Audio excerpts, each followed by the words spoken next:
The one co-star Carol Burnett could not stand. Too big and too loud. Few people are aware that Burnett was deemed unfit for television.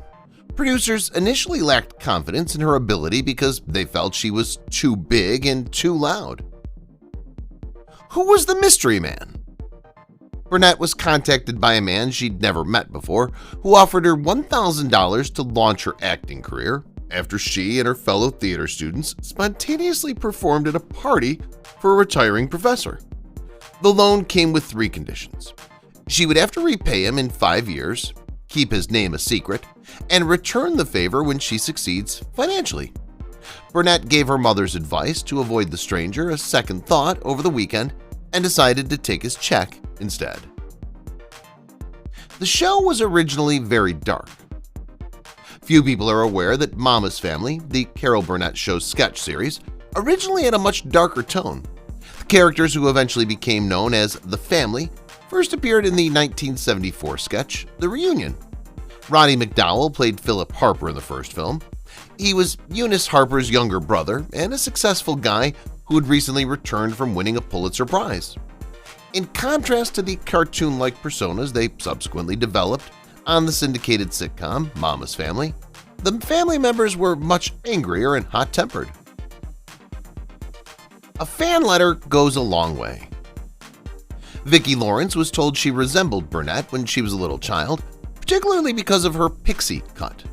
Lawrence's aggressive mother pestered her daughter into writing Burnett a letter of support that included a self-portrait and a news piece about Vicki's planned participation in the Miss Fireball contest. Vicki did this, and to her surprise, a pregnant Burnett, who was 7 months along, showed up at the pageant to support her. The nurse thought Vicki was Burnett's sister when Burnett gave birth and shouted, "Wait until you see the baby." A peculiar gesture. Every week as audiences sat in front of the TV to watch their favorite program, Carol Burnett would tug at her earlobe at the conclusion of each episode, leaving them with puzzled looks on their faces. Some people thought the strange tug was a cue for the performance, but it turned out that Burnett's grandma received a message that read, "Hello, I love you," even though Burnett's grandma passed away while the show was still airing. The celebrity was still making the gesture. Pretty hurts. When choosing the show's commentator, Joe Hamilton, the show's producer, and Burnett's husband was searching for a beautiful Rock Hudson-type personality. It didn't take Hamilton long to choose Lyle Waggoner, a former encyclopedia salesman, because the attractive man had more going for him than just looks. Waggoner actually had a good sense of humor and frequently cracked jokes about his appearance, occasionally touching on delicate themes, such as how he endured bullying after posing for the centerfold of Playgirl magazine's debut in 1973. Lack of support from her mother. Burnett's mother pushed her from a young age to follow a different path, become a writer, because she didn't want her daughter to become an actress. In a subsequent interview, Burnett bitterly recounted how her mother would always discourage her anytime she expressed interest in a career in theater, and advised her to become a writer instead because it's a safer profession path than acting. Her mother would tell her, "You can always write no matter what you look like." Unable to hold back. The Carol Burnett Show had many mistakes, but 3 of them are still regarded as classics even today. The first can be seen in The Dentist sketch, where Harvey Korman couldn't keep a straight face with Tim Conway. The second one was in the game Sorry, where Vicki Lawrence completely deviated from the script, causing Carol Burnett to lose it during both tapings. The third and most famous one was The Elephant Story, in which Tim Conway dragged out a tale about 2 elephants, causing the cast as a whole to crumble. Screaming for stockings. When Burnett was ready to pay for her stockings at Bergdorf Goodman in New York, she noticed that her credit card and driver's license were stolen from her wallet. Although the salesperson had recognized Burnett a few minutes earlier and requested his autograph, she said, "I'll have to see some ID," when Burnett asked if signing a check would be appropriate. If Burnett could do her Tarzan yell, the floor manager would accept her check, he suggested. Burnett complied right away. A very different icebreaker. The Carol Burnett Show was distinctive in many ways, but the opening Q&A stood out from the others. Few people are aware that Joe Hamilton, the show's executive producer, and Burnett's husband suggested the idea. It's customary for a stand-up comedian to enter the stage before the performance to amuse the crowd. Joe was concerned, however, thinking, what if the guy's funnier than the rest of you? That's when he decided to use a Q&A as an icebreaker. Took her under her wing. Vicki Lawrence wasn't given enough humorous lines, according to Carol Burnett, who was known for upsetting the show's writers. I do need funny lines, Vicki recalls asking Burnett at this point. Carol retorted, hush now, yes you do. In response, two writers stormed out in protest as a result of her insistence, though. We all know who took me under her wing, Vicki said of Burnett in the 1990s on her own TV show. A walk to remember. There was no denying Mrs. Wiggins' wriggly stance on set. The truth is that the peculiar walk was caused by a wardrobe malfunction. Despite the fact that some actors take satisfaction in personifying their characters, Burnett complained that her skirt was too big as snazzy secretary Mrs. Wiggins tried on her dress. Burnett expanded her behind by arching her back to hold the material in place, creating the classic and humorous walk of Mrs. Wiggins. Stella in the stall. Although actors use a variety of methods to get into character, Vicki Lawrence and Carol Burnett have never used a formula in anything they've done. In fact, while they were in the restroom, the dynamic couple heard the voices of the characters from the family drawings yell at one another.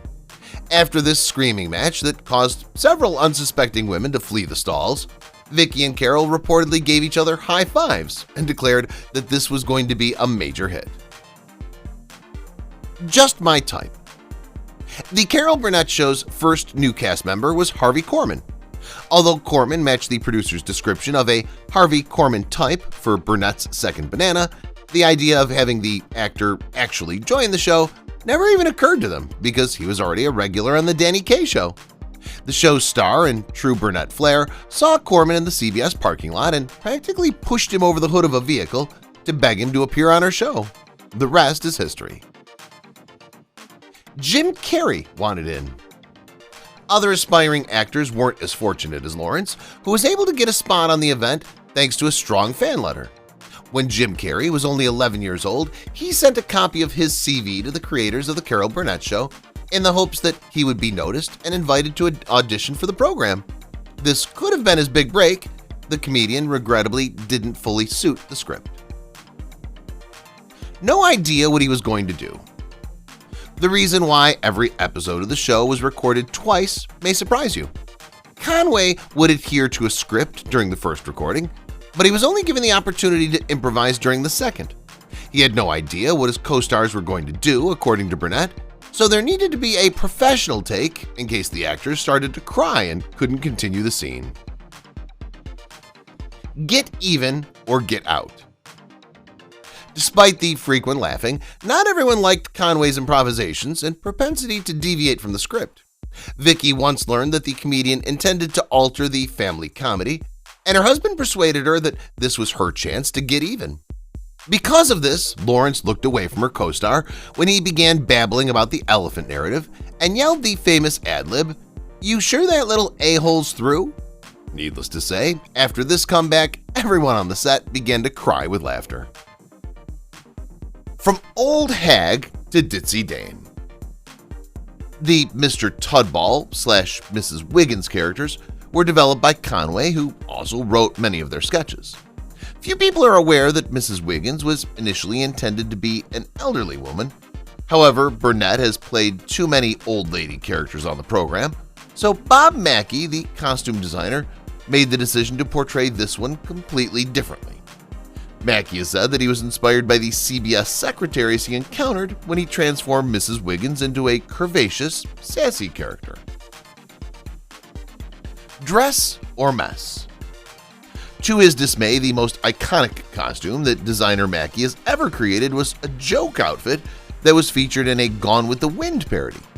Designer Mackey has created several magnificent gowns for the most famous celebrities. In a humorous sequence from The Carol Burnett Show, Carol descended the stairs at Tara while dressed in green velvet drapes that still had the curtain rod inside. She claimed, "I spotted it in a window and I couldn't resist. and the dress is still hanging and preserved in the Smithsonian. Dick Van Dyke in a wig and dress. Harvey Korman abandoned the Carol Burnett Show series at the conclusion of season 10 when he was given the opportunity to host his own program, which was later canceled after only 5 episodes. However, the show found a highly promising replacement in Dick Van Dyke. Unexpectedly, the man did not fit well. When Harvey put on a wig and a dress, he became a lady. When Dick Van Dyke did it, he was Dick Van Dyke in a wig and a dress, Burnett said, summarizing the situation best. The pain was real. Even though these skilled performers were very adept at manipulating their audience, some things are impossible to fake. Tim Conway found out the hard way when he was pinned beneath the periscope and appeared to be in a lot of agony while the cast was filming a routine on a submarine. Conway wasn't acting, but this was the plan behind the scene. He had a vasectomy the previous day, and while being taped, the periscope really struck him in the groin. The true story. Conway had some dental treatment done prior to joining the Army. The dentist misjudged Conway's mouth at the moment and unintentionally administered Novocaine to his own thumb. Harvey Korman found it difficult to contain his laughing as Conway did what many comedians do in such a predicament, use the awful experience as fuel for a brilliant skit. Conway said during a Conan O'Brien interview in 2013 that Korman literally soiled himself laughing so hard. Changing it altogether. The family sketch was written by Dick Clare and Jenna McMahon for the Carol Burnett Show. McMahon, a native of Kansas City, thought the Harpers were a typical Midwestern family, but the moment Burnett held the script in her hands, all she could hear was her own Texas and Arkansas relatives speaking. Burnett started delivering the lines right away with a strong Southern accent, and Vicki Lawrence quickly imitated her instructor. The adjustment proved to be beneficial despite the writer's initial reservations. The good luck charm. Superstitions play a big role for people who devote their life to the stage or to performing in front of others, just like in sports. Carol Burnett took seriously anything that had to do with the success of her show precisely because of this. For instance, because Jim Neighbors' guest appearance on the show's first episode was so popular, Burnett determined that he had to make an appearance on the first episode of every season as a guest performer because he was her good luck charm. Draw the line. When she threatened to sack Harvey Korman for being impolite to guests like Tim Conway and Petula Clark, Burnett demonstrated that the queen of comedy herself understands when to draw the line. Burnett may have had a reputation as a comedian who had no bounds when it came to telling jokes. Burnett informed Korman that while she could tolerate him being nasty to her, he should never be rude to the visitors, and it seems like she meant it.